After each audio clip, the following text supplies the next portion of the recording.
Hey unicorns, welcome back and let's get into it. Right now I'm going into the shade Extra Cheese. I am using an off-brand pizza palette because I wasn't able to order the other one.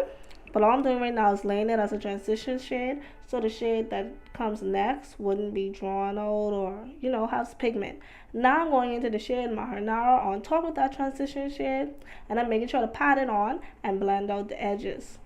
So that's what you can see me doing right now. Just packing that on, and blending out. Now I'm going into the shade Meatballs in my outer corner just to add some depth to the whole look. And that's what I'm doing, just going into the corners, making sure to add a lot of color into it. Now I'm going to cut my crease with my LA Girl concealer in the shade Porcelain. So that's what I'm doing right now.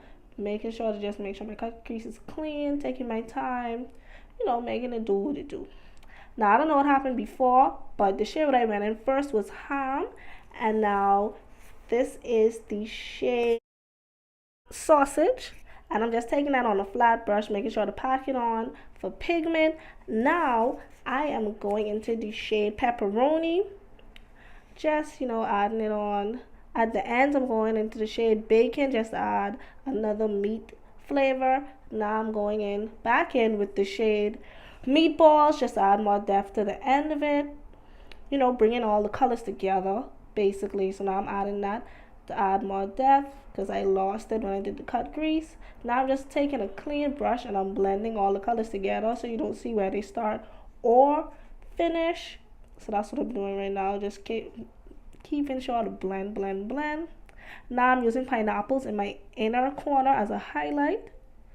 So that's what I'm doing right now.